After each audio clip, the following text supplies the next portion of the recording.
Oui, effectivement, vous avez raison de souligner dans votre question que là, c'est une thématique un peu particulière, puisqu'on cherche à comprendre quel peut être le rôle géopolitique d'une institution militaire ou d'une organisation militaire, dont on va rapidement se rendre compte lors de notre intervention en commun qu'elle a effectivement des particularités ou des singularités même qui lui sont propres. Alors effectivement, dans un premier temps, il convient peut-être de rappeler la création de l'OTAN, comment elle a été organisée, dans quel contexte elle a été mise en place, et quelle est aussi son évolution. On peut considérer qu'il y a globalement 2, voire 3 étapes depuis 1949. Alors d'abord, il faut remettre les choses en perspective. Il y a eu la création d'un traité qu'on a appelé le traité de l'Atlantique Nord, qui a été signé en 1949, et cette date est très importante puisque en fait on est sur la mise en place ou dans la continuité de la mise en place de la guerre froide. Tout dépend de la date sur laquelle on s'accorde. Et en réalité, il y a une crise qui dans les circonstances de l'époque, c'est la crise de Berlin. On sait qu'il y a un pont aérien qui est mis en place par les Américains puisque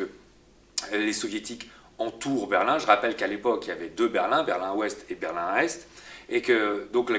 toute la zone ouest était laissée aux Occidentaux, mais par définition, elle était entourée à la fois par Berlin-Est et puis par le reste des territoires allemands qui étaient sous domination soviétique. Donc en fait, Staline veut mettre les Occidentaux sous pression, il ferme toutes les frontières, parce qu'il pense que les Occidentaux vont être obligés de transiger à un certain nombre de ces demandes, et pour résister, les Américains mettent un pont aérien. Et là, c'est un événement qui, par rapport au sujet qu'on est en train d'évoquer, est fondamental, parce qu'il y a une prise de conscience par rapport à tous les pays occidentaux, d'une part, d'une pression soviétique et d'une menace soviétique, donc on rentre de plein pied vraiment dans la guerre froide, et ensuite, du fait que les pays européens sortant de la guerre, ruinés, désorganisés, doutant un peu d'eux-mêmes et étant plutôt concentrés sur d'autres dimensions politiques que des questions de défense, dépendent véritablement du bon vouloir américain et de l'armée américaine. Donc il y a un traité de l'Atlantique Nord qui se met en place, et ça c'est qu'une première étape, parce que très rapidement il va y avoir une deuxième étape, mais alors qui est vraiment constitutive, c'est dans une même dynamique, c'est la guerre de Corée qui commence en juin 1950. Et là, suite à l'attaque de la Corée du Nord contre la Corée du Sud, et l'angoisse que ça va amener, on pense que ça peut dégénérer sur un conflit généralisé, il va y avoir une institution militaire qu'on appelle un commandement militaire intégré. Les pays du traité de l'Atlantique Nord décident de construire une armée, donc c'est en fait une organisation qui est à la fois politique et militaire, et tous les pays signataires en 1949 décident en 1950 de mettre en place une armée avec un commandement intégré et différents corps d'armée qui appartiendraient aux pays respectifs. Donc en fait, on a d'abord une organisation politique qui très vite cherche de manière concrète, face à une menace telle en tout cas que les Occidentaux l'aperçoivent avec le début de la guerre de Corée, la nécessité que de mettre une armée intégrée, avec un commandement intégré, dont je crois qu'il faut insister que d'abord c'est un cas unique, puisque c'est un commandement intégré permanent. C'est très rare d'avoir une alliance militaire permanente et qui continue à exister aujourd'hui, ce qui est encore plus surprenant. Donc ça, c'est la première étape. Alors, il y a un point qui me paraît important de souligner, c'est que donc l'OTAN est dans un cadre très particulier, qui est le cadre de la guerre froide. D'ailleurs, l'ennemi est clairement désigné, c'est l'Union soviétique, et l'ensemble des pays alliés et des blocs de l'Est. Donc je rappelle les 6 pays de l'Europe de l'Est à l'époque. Il y a la République démocratique allemande ou RDA, il y a la Pologne, il y a la Tchécoslovaquie, puisqu'à l'époque la République tchèque et la Slovaquie ne font qu'un seul pays, il y a la Hongrie, il y a la Bulgarie et la Roumanie, qui d'ailleurs vont se rassembler eux-mêmes dans ce qu'on va appeler le pacte de Varsovie en 1955, qui est une sorte de réponse à la construction de l'OTAN et au fait que les Américains accélèrent leur armement allemand, ce qui n'était pas prévu au départ, puisque à la fin de la Seconde Guerre mondiale, on voulait démilitariser l'Allemagne. Il faut en plus rentrer la République fédérale allemande ou l'Allemagne de l'Ouest dans l'OTAN. Donc en fait, l'OTAN est clairement l'instrument militaire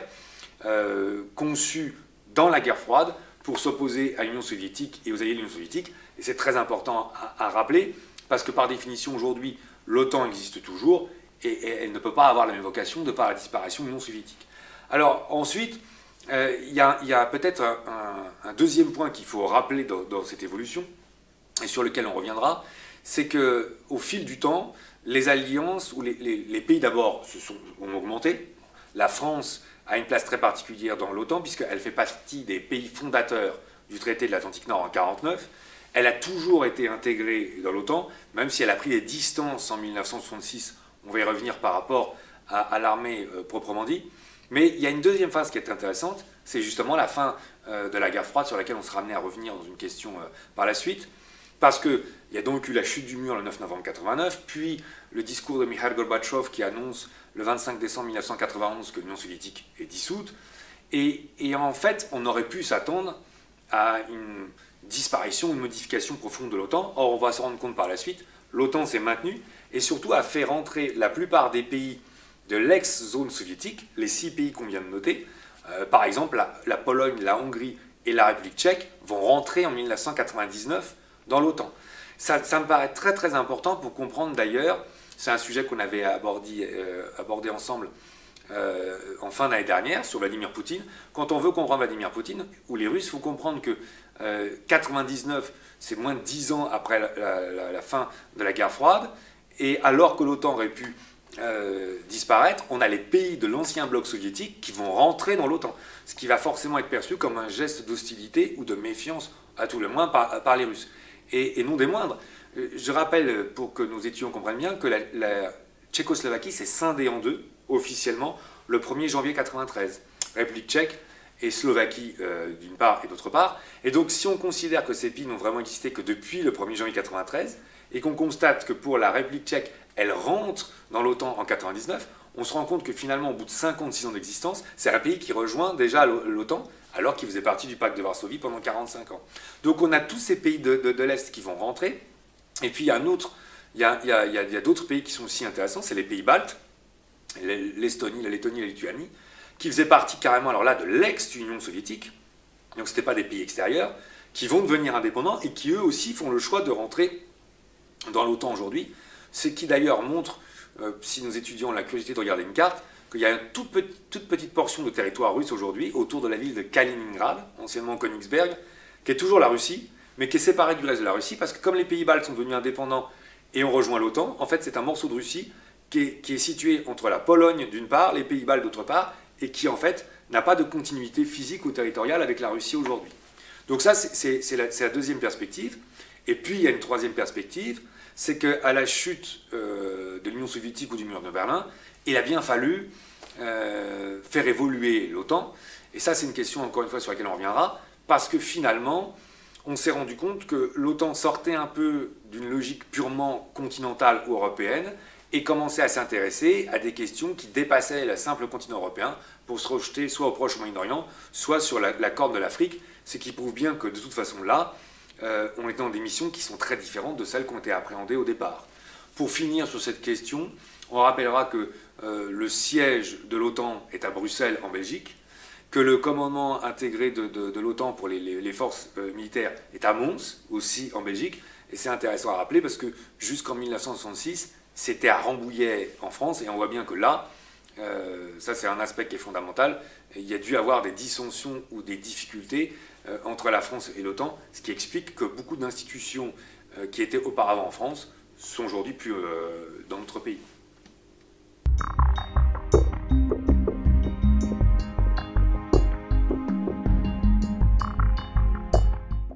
Alors ça c'est assez juste parce que d'ailleurs c'est pas toujours facile à comprendre pour nos concitoyens ou pour les étudiants, d'abord de savoir exactement où est-ce qu'on en est aujourd'hui et pourquoi est-ce qu'apparemment il y a eu des divergences ou des situations un peu ambivalentes. Alors là aussi il faut remettre les choses dans leur contexte. La France a été un membre fondateur du traité de l'Atlantique Nord en 1949, donc sur le pacte politique ou l'alliance politique. Et on y reviendra là aussi, mais on peut le dire d'emblée, jamais la France n'est sortie de ce rôle de partenaire politique ou du traité de l'Atlantique Nord. Par contre, dans la continuité de nos propos précédents, il y a donc une organisation militaire intégrée permanente, je crois que les deux termes sont importants, le intégré et le permanent, qui s'est mis en place, et c'est là où la France a manifesté un certain nombre de désaccords concrets, même si parfois ces désaccords étaient moins, c'est ça le paradoxe, militaires que politiques. Je reprends peut-être un peu cette analyse. On a eu on va y revenir très vite, des désaccords avec les États-Unis d'Amérique, principalement, qui sont quand même les maîtres d'œuvre de l'organisation de l'OTAN, et souvent des désaccords d'ordre politique, et en réalité, ces désaccords d'ordre politique nous ont amené, in fine, à sortir de l'organisation militaire, alors qu'on n'a jamais vraiment eu beaucoup d'organisations militaires, mais c'était presque de l'ordre symbolique. Alors, comment les choses se sont-elles passées? D'abord, globalement, de 1950 donc jusqu'à 1966, la France a fait partie de l'OTAN tant au niveau de l'organisation politique que de la structure militaire. Par contre, notamment avec l'arrivée au pouvoir du général de Gaulle, au fur et à mesure, il y a un certain nombre de dissensions qui se sont mis en place et de grilles de lecture qui ont été différentes, malgré le fait qu'on était en guerre froide et qu'a priori, il y avait donc le camp occidental contre le camp soviétique. Le général de Gaulle reprochait beaucoup aux Américains, il leur reprochait pas forcément le fait d'être leader du camp occidental, mais il leur reprochait souvent d'être dans une lecture qu'on qualifierait aujourd'hui d'unilatérale, en prenant en compte surtout leurs intérêts premiers, de ne pas donner assez l'avis à d'autres pays du traité de l'Atlantique Nord, principalement européens. Et indépendamment de ça, le général de Gaulle considérait que d'abord il y avait des désaccords. Alors, faut quand même être lucide. Il y avait des désaccords, mais quand il y avait une question majeure qui était soulevée, comme la crise des missiles de Cuba, là, le général de Gaulle s'empressait de dire aux Américains que la France les suivait sans embâche. Donc, on voit bien qu'il y avait quand même une hiérarchisation et que la critique se faisait plutôt en interne et plutôt feutrée que violente. Par contre, il y avait, indépendamment de cette critique, il y avait un deuxième aspect, c'est que le général de Gaulle, qui à mon sens est trop souvent présenté comme quelqu'un de totalement anti-européen de façon basique, c'est un peu plus compliqué que ça, disait que les Américains parfois se servaient de l'OTAN pour empêcher que les Européens puissent mettre eux-mêmes une force de défense intégrée qui serait sous l'égide uniquement des différents États européens. Alors intégrés ou pas intégrés. Et donc en fait, le général de Gaulle a fini par considérer que les Américains, d'une part, défendaient trop leurs intérêts, d'autre part, ne permettaient pas aux Européens de mettre en place une politique de défense qui leur soit propre, et puis enfin, il y avait aussi, ça c'était la manifestation la plus symbolique, le fait que la France prétendait avoir son totale indépendance de décision, notamment à travers l'arme nucléaire. Bon. Et donc, le général de Gaulle a décidé à un moment, en 1966, de sortir de l'armée intégrée de l'OTAN, c'est-à-dire que la France restait membre de l'Alliance, mais la France n'appartenait plus à l'armée intégrée, et ça s'est manifesté de façon très concrète par le fait que toutes les instances qui étaient situées en France, alors à Rambouillet comme on l'avait dit tout à l'heure, mais il y avait beaucoup d'autres organisations. Dans les Yvelines, par exemple, il y avait un lycée qui était dédié aux officiers de l'OTAN, près de Saint-Germain-en-Laye. Toutes ces organisations sont parties globalement de la région parisienne vers des pays étrangers et généralement vers la Belgique. Donc là, en fait, il y a eu un départ d'ailleurs de la présence de certaines troupes américaines, ce qui est pas le cas dans tous les autres pays européens. Et donc cette césure est restée en place de 1966 jusqu'à 2009. Et donc entre 1966 et 2009, on a une situation très particulière de la France qui était toujours membre du traité de l'Atlantique Nord, a fortiori comme fondateur, mais qui était sortie de l'armée intégrée et qui prétendait avoir sa propre prise de position. Il y a un exemple qui me vient spontanément à l'esprit sur cette considération, c'est quand il y a eu un affrontement au début des années 80 entre les soviétiques et les américains sur ce qu'on appelait la crise des euromissiles. C'est-à-dire que les Russes avaient mis des missiles qu'on appelait les SS-20 à l'époque, qui étaient des missiles, sans rentrer dans des considérations trop compliquées, tactiques nucléaires, ce à quoi les Américains se proposaient de répondre par des missiles Pershing. Et il y a un moment, il y a eu un contentieux, enfin, entre les Russes et les Américains, parmi l'un des contentieux, c'est que dans les forces nucléaires, les Russes comptaient les forces nucléaires françaises, et pas les Américains, puisque de facto, les Français étaient sortis des forces intégrées. Et les Français, d'ailleurs, que de dire, nous, on n'est pas dans les forces intégrées. Bon, ça montrait, en fait, que de 1966, ça a été une grande tradition, jusqu'en 2009, tous les présidents de la République, dans la continuité du général de Gaulle, Pompidou, Valéry Giscard d'Estaing et François Mitterrand, se sont toujours targués de mettre la France dans une position vraiment particulière. Donc ça, c'est intéressant à rappeler. Alors, pourquoi j'évoque 2009 ? Parce que sous la présidence de Nicolas Sarkozy, en fait, et ça a été une décision qui a amené un grand nombre de polémiques en France, qu'on oublie aujourd'hui, sous Nicolas Sarkozy, en fait, il a été décidé, enfin la France a décidé de réintégrer l'armée intégrée de l'OTAN. Donc en fait, on l'a quitté en 1966 pour y revenir en 2009, et Nicolas Sarkozy ou le gouvernement de l'époque, pour essayer de calmer un petit peu les velléités,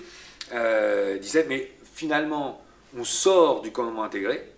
donc on a tous les inconvénients de l'alliance sans en avoir les avantages, et en plus on ne peut pas peser sur les décisions qui sont prises, donc autant rentrer pour se faire entendre à nouveau et faire partie des décisions. Bon, alors là, je laisse à chacun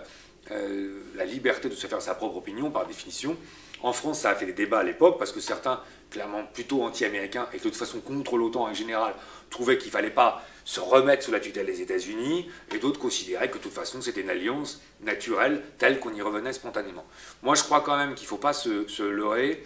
Il y a un événement que je vais relivrer à nos étudiants qui me paraît important, c'est qu'indépendamment de toutes j'ai presque envie de dire, entre guillemets, ces gesticulations diplomatiques et politiques, l'armée française et l'armée américaine ont toujours énormément coopéré. Et là, je crois toujours que c'est intéressant de faire attention à des événements qui peuvent paraître anecdotiques ou peu importants dans le moment et qui, avec le recul, illustrent bien une situation. Il y a souvent des manœuvres entre les différentes armées, des opérations d'entraînement, si vous préférez. Et il y a une manœuvre qui m'avait frappé, une manœuvre des forces navales ou maritimes dans l'Atlantique, auquel participait la marine française, donc c'était avant 2009. Or, le commandement de ces exercices avait été donné à un amiral français. Et dans les différents navires, il y avait un porte-avions nucléaire américain. Donc j'avais déjà dit à mes étudiants à l'époque, si les Américains acceptent de laisser un amiral français commander des manœuvres maritimes dans lesquelles il y a des forces navales américaines, c'est qu'ils ont quand même peu de doute sur le positionnement qu'adopterait la France et l'armée française ou la marine française en cas de conflit. Donc finalement, il y avait une volonté de la France politiquement que d'exister, que de montrer qu'elle avait une sorte d'indépendance, mais en réalité les armées intégrées n'avaient vraiment jamais quitté une sorte de coopération. Et donc on a envie de dire, de ce point de vue-là, c'est pas totalement légitime, même si c'est discutable, qu'on soit revenu en 2009. Mais là aussi, peut-être en guise de transition par rapport aux questions suivantes, c'est vrai que quand même, la question soulevée me paraît d'autant plus d'actualité que depuis la fin de la guerre froide, l'OTAN finalement est au cœur de deux questions stratégiques qui sont aujourd'hui contemporaines et qu'il va falloir trancher parce que les perspectives ne sont pas aussi évidentes qu'elles l'étaient par le passé.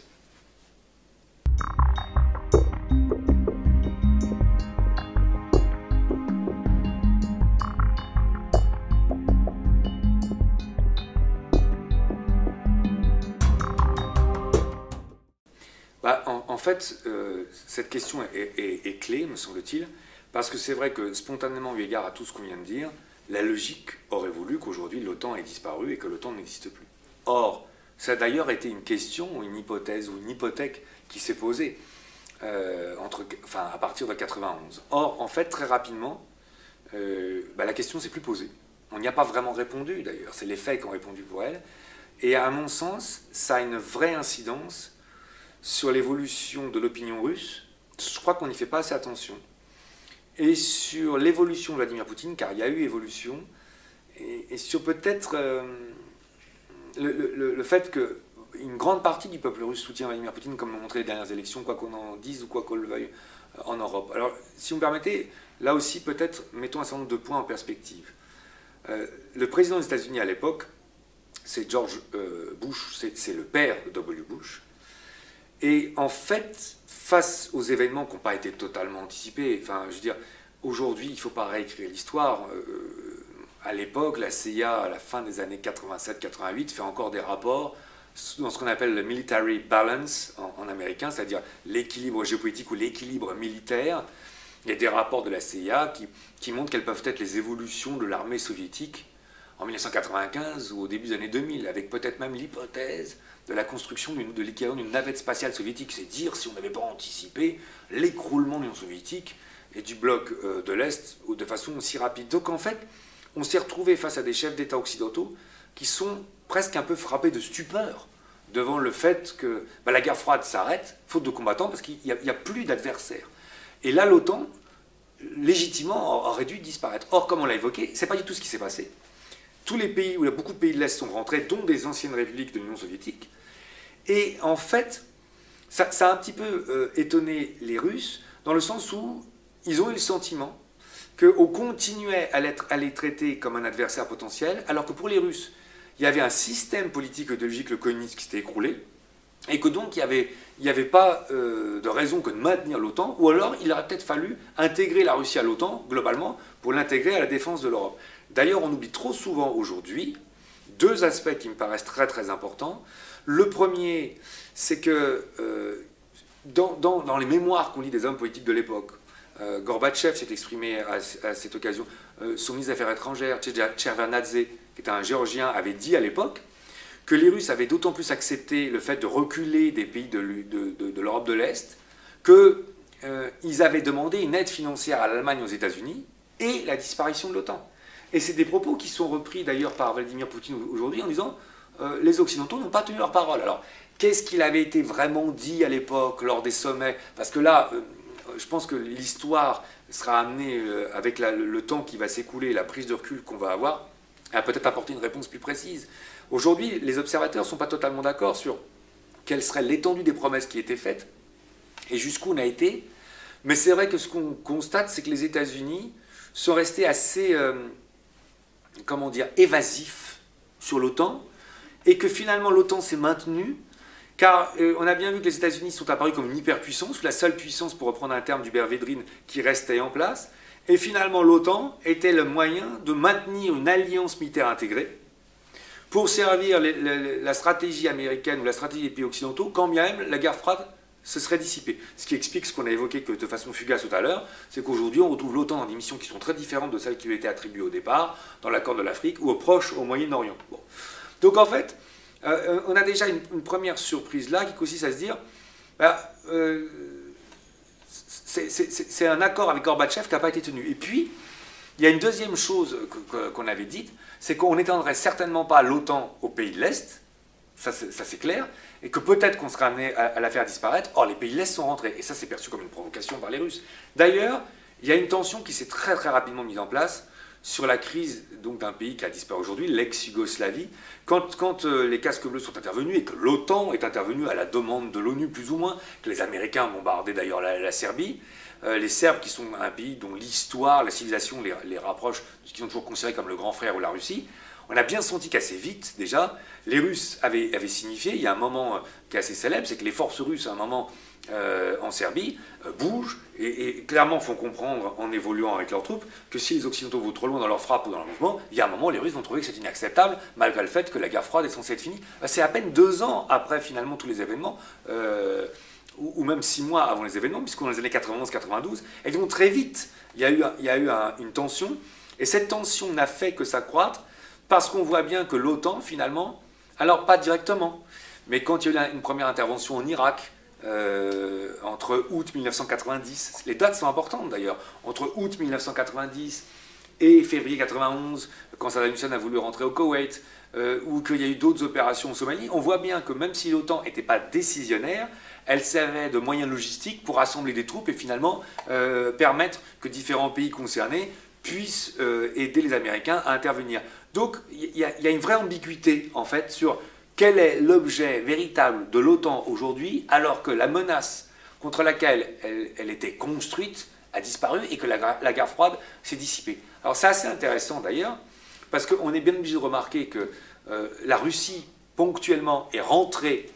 dans le G7, donc est devenue le G8, ce qui veut dire qu'on avait cherché à mettre en place un partenariat, et on peut dire que depuis de la crise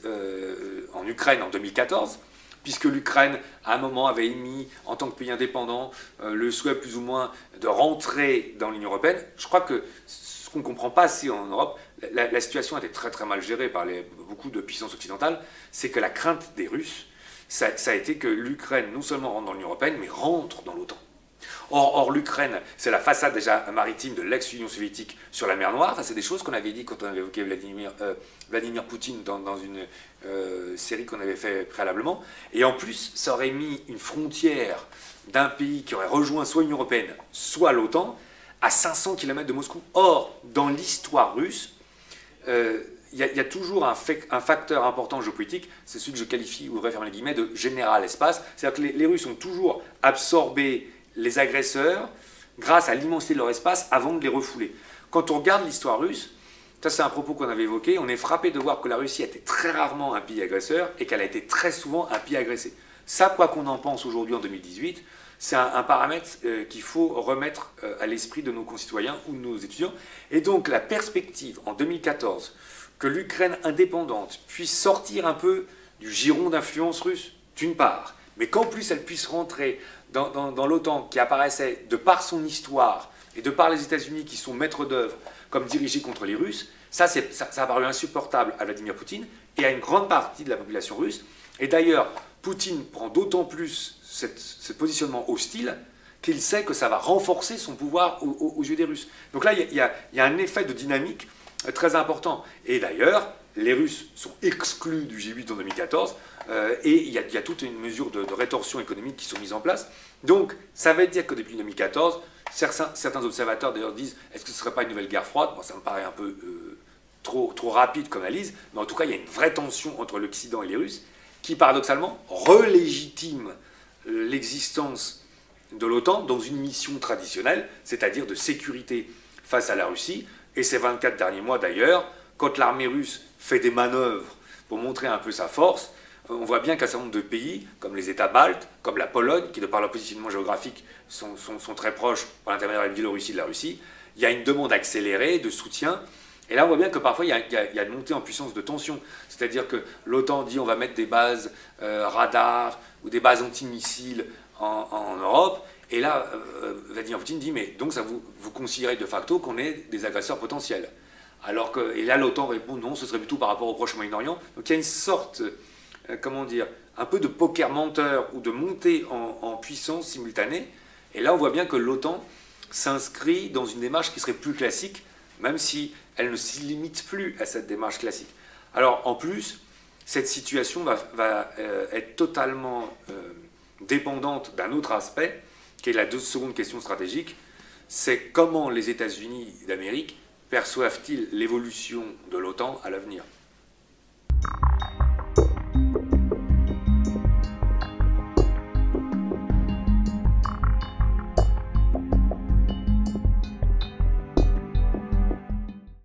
Alors ça, c'est une vraie question, et c'est certainement par rapport à l'OTAN la question la plus immédiate ou la plus moderne, parce qu'indépendamment du fait que, comme on l'a souligné dans la question précédente, l'OTAN s'inscrit plus dans une logique qui est purement conflictuelle dans la guerre froide, puisque la guerre froide a disparu, même si la rivalité que la Russie a tendance à se remettre à l'ordre du jour. En fait, on a une question qui est là véritablement sur le cœur de l'OTAN, c'est-à-dire qu'on voit bien l'aspect primordial que les États-Unis quand même ont au sein de cette organisation. Or, aujourd'hui, il y a quand même des grilles de lecture, des souhaits d'orientation ou des positionnements qui commencent à être différents. Il y a deux dossiers très récents d'ailleurs qui sont manifestes par rapport à ça. D'abord, le premier, si on les met par ordre chronologique, c'est la réaction par rapport au traité de Vienne signé le 14 juillet 2015. Donc c'est un traité qui était relatif à une négociation avec l'Iran sur le partenariat nucléaire et sur dans quelles conditions l'Iran pourrait, le cas échéant, envisager que de mettre en place un programme nucléaire. Et lors de ce traité du 14 juillet 2015, à l'époque où Barack Obama était encore président des États-Unis, on avait décidé de mettre en place un certain nombre de règles en collaboration avec l'Iran qui acceptait de ne pas faire du nucléaire militaire, qui acceptait d'être contrôlé sous un certain nombre d'aspects sur son territoire par des agents mis en place par l'organisation internationale. Et en gros, on avait en plus un partenariat de l'Iran sur les questions du Proche et du Moyen-Orient. Donc il y avait peut-être un traité, pas forcément officiel, mais objectif d'intérêt entre les États-Unis, les Occidentaux et les Iraniens, et d'ailleurs qui s'expliquait par l'accroissement de Daesh. Et là, c'est intéressant, je m'arrête un instant si vous voulez bien, parce que ça prouve bien une chose sur laquelle on souhaite souvent travailler ensemble, et je rappelle aux étudiants qui nous regardent, aux personnes qui nous font l'amitié de nous regarder, qu'il ne faut jamais prendre une question déconnectée de son contexte. Parce que là, il faut quand même aussi rappeler que les Américains ont été poussés à signer ce traité, d'abord parce que Barack Obama pensait qu'il fallait sortir d'une situation qui se pérennisait et d'une sorte de non-possibilité de solution, mais en plus il y avait une évolution, puisque Barack Obama lui-même avait commis l'erreur de sous-estimer Daesh. On se rappelle un peu son nom malheureux, il avait dit que Daesh était des rookies ou des débutants, que ce n'était pas important. Au début de l'année 2015, puis finalement on s'est rendu compte qu'en 2 ou 3 mois, Daesh avait pris une extension territoriale et une emprise politique considérable, et que ça devenait finalement un adversaire majeur dans la région. Or, Daesh est sunnite, et l'Iran est chiite, et donc l'Iran devenait un partenaire, en plus à proximité géographique sur le Proche et le Moyen-Orient, et sur notamment l'Irak d'une part et la Syrie d'autre part. Donc en fait, il y avait ce traité qui avait été mis en place, et auquel tous les Occidentaux principaux, je pense à l'Allemagne, je pense à la France, au Royaume-Uni, s'étaient joints. Seulement, et là c'est une question aussi qui vient interférer, depuis Barack Obama, bon, d'abord a été obligé de mettre fin à son mandat, c'est-à-dire que c'était la fin de son mandat normal, il ne pouvait pas être élu, et on a eu l'élection de Donald Trump, qui, sur ce dossier d'ailleurs, a fini par se désengager. Il a proclamé la rupture avec ce traité, et il a dit que c'était un traité qui n'était pas satisfaisant du point de vue américain, et donc il s'en désengageait. Ce qui amène une lecture totalement diamétralement opposée, car les pays occidentaux, au contraire, considèrent qu'il faut maintenir ce traité, car d'abord il faut respecter le droit tel qu'on l'a signé, et en plus c'est un traité qui n'était pas si mauvais, parce qu'il amenait un rapprochement avec l'Iran d'une part, c'est pas neutre, et il amenait l'Iran à suivre un certain nombre de logiques. Donc là il y a une opposition majeure sur une question essentielle quand même, et on peut effectivement légitimement s'interroger sur quelle ligne de conduite l'OTAN va-t-elle prendre, alors qu'en réalité les membres de l'OTAN ne sont pas d'accord sur ce qu'il convient de faire. Il y a un deuxième dossier sur lequel on se retrouve dans une situation un peu similaire, et qui est plus récent, c'est le fait que les États-Unis, par l'intermédiaire toujours de Donald Trump, ont décidé de mettre l'ambassade des États-Unis à Jérusalem pour Israël. Or, c'est une question qui avait été gelée, si on me permettez cette expression, parce qu'on se considérait à travers les accords d'Oslo qu'il fallait d'abord que les partenaires palestiniens et israéliens se mettent d'accord sur un processus de paix, sur une répartition des territoires, pour qu'ensuite on puisse définitivement déplacer, le cas échéant, les ambassades et entériner le partenariat. Or, Trump a décidé que finalement on n'arrivait à rien, et il a dit que Jérusalem devait être la capitale historique d'Israël, ce qui est une rupture totale par rapport aux accords d'Oslo, et qui a créé un mécontentement, le mot est faible, partout dans la région, et notamment envers les Palestiniens et l'ensemble de ses alliés arabes. Et là c'est pareil, il y a un certain nombre d'États européens qui se sont mis en désaccord par rapport à cette décision, et ça va assez loin, car à l'ONU, d'une part, mais parfois aussi par l'intermédiaire de députés européens au Parlement européen, il y a un certain nombre de parlementaires ou de pays qui ont dit qu'ils étaient un peu émus de cette décision et qu'ils voulaient envoyer des observateurs sur le terrain pour voir si l'armée israélienne se comportait de façon juste ou humaine. Ce qui a particulièrement mal pris d'ailleurs Israël, il faut être honnête, et notamment un député belge où la Belgique a voulu nommer des observateurs, et c'est très très mal ressenti aux États-Unis. Donc en fait, on voit bien à travers ces deux dossiers que sur des questions qui d'ailleurs traitent de logique qui n'étaient pas censées être abordées par l'OTAN au départ, il y a des dissensions majeures. Et la question que vous soulevez, on ne peut pas totalement y répondre aujourd'hui, car c'est l'avenir qui permettra d'y répondre. On voit bien que là, il y a des fractures politiques et de positionnement politique, telles peut-être que l'OTAN n'en a jamais connu auparavant. Alors en plus, en guise de conclusion, pour surenchérir sur cette grille de lecture, il faut quand même revenir sur l'élection de Donald Trump, parce que d'ailleurs il avait été quand même assez ambigu dans ses propos. Il souhaite, alors le slogan est célèbre, America's First, donc les États-Unis d'abord. Donc là on voit bien que ça peut nous amener un retour sur l'isolationnisme, mais en tout cas là, au lieu d'être dans une alliance multilatérale, un peu comme le souhaitait Barack Obama, parce que Barack Obama, de son point de vue, l'erreur des États-Unis, c'est qu'il voulait agir seul, et que dans le monde, dans la complexité du monde actuel et dans la multipolarité des puissances telles qu'elles existent aujourd'hui, Barack Obama considérait qu'il était illusoire qu'une puissance seule puisse s'imposer au monde. Donc il escomptait avoir un maximum de partenaires, et au sein de l'OTAN d'ailleurs, et même à l'extérieur de l'OTAN. On a l'impression que Trump revient sur cette approche deux fois. D'abord,